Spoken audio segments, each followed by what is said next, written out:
بسم اللہ الرحمن الرحیم صلی اللہ علیہ وآلہ وسلم۔ سنت موقدہ اور سنت غیر موقدہ کون کون سی ہیں اور ان کے درمیان فرق کیا ہے اور ان کو ادا کرنے کا طریقہ کیا ہے؟ میرے اور آپ کے حبیب مصطفیٰ صلی اللہ علیہ وآلہ وسلم حضرت ام المومنین حضرت حبیبہ رضی اللہ عنہ بیان کرتی ہیں کہ نبی اکرم صلی اللہ علیہ وآلہ وسلم نے ارشاد فرمایا کہ جو بندہ فرض نمازوں کے علاوہ دن میں 12 رکعتیں ادا کرتا ہے، اللہ رب العالمین اس کو جنت میں ایک گھر عطا فرما دیتا ہے۔ اب وہ 12 رکعتیں کون کون سی ہیں اس کی ذرا تفصیل وضاحت کرتے ہیں۔ فرمایا وہ 12 رکعتیں نماز فجر سے پہلے کی 2 سنتے ہیں اور نماز ظہر سے پہلے کی 4 سنتے ہیں اور نماز ظہر کے بعد کی جو 2 سنتے ہیں، اور فرمایا نماز مغرب کے بعد جو سنتے ہیں 2، اور فرمایا نماز عشاء کے بعد جو 2 سنتے ہیں۔ فرمایا یہ جو 12 رکعتیں ہیں، فرمایا جو بندہ ان کو دن میں ادا کرتا ہے فرض نمازوں کے علاوہ، فرمایا رب العالمین ان کو جنت میں ایک گھر عطا فرماتا ہے۔ تو نبی کریم صلی اللہ علیہ وآلہ وسلم ان 12 رکعتوں کو باقاعدگی کے ساتھ ادا کیا کرتے تھے، تو ان کو سنت موقدہ کہا جاتا ہے۔ اب ان کا ترک کرنا، ان کو چھوڑنا گناہ ہے، اور جو سنت موقدہ ہے وہ نماز عصر کی سنتیں اور نماز عشاء سے پہلے کی 4 سنتیں، یہ سنت غیر موقدہ ہیں۔ یہ وہ سنتے ہیں جن کو نبی کریم صلی اللہ علیہ وآلہ وسلم کبھی ادا کیا کرتے تھے اور کبھی کبھار چھوڑ دیا کرتے تھے۔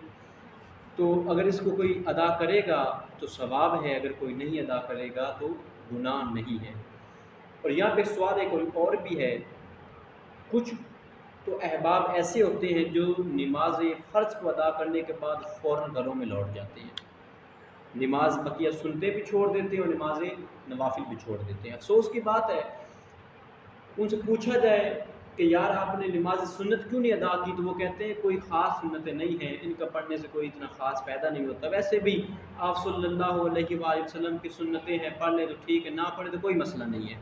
افسوس ہے ان لوگوں پر، یہ سنتیں اس نبی کی ہیں جب آپ نے رب العالمین سے ملاقات کی تھی تو رب العالمین نے آپ کو 50 نمازوں کا تحفہ دیا تھا، تو آپ 50 نمازوں کا تحفہ لے کر آ رہے تھے، تو راستے میں حضرت موسیٰ ملے۔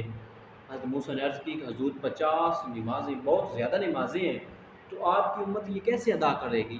تو مہربانی فرمائیں یہ 5 نمازیں کم کروا آئیں۔ آپ پھر رب العالمین کی بارگاہ میں گئے، جا کر نمازیں کم کروائیں، 5 پھر کم ہو گئی، 45 رہ گئی، پھر ملے، عرض کی حضور 45 بہت زیادہ ہیں، پھر کم کروائیں، پھر کم کروائیں، حتیٰ کہ آپ کم کروا کے 5 نمازیں رہ گئیں۔ تو حضرت موسیٰ نے عرض کی کہ حضور 5 بھی بہت ہے، کم کروائیں، آپ کو امت سے یہ نہیں پڑھی جائے گی؟ تو آپ نے فرمایا کہ مجھے شرم آتی ہے رب العالمین کی بارگاہ میں نمازوں کو کم کروانے کی عرض کرتے ہوئے۔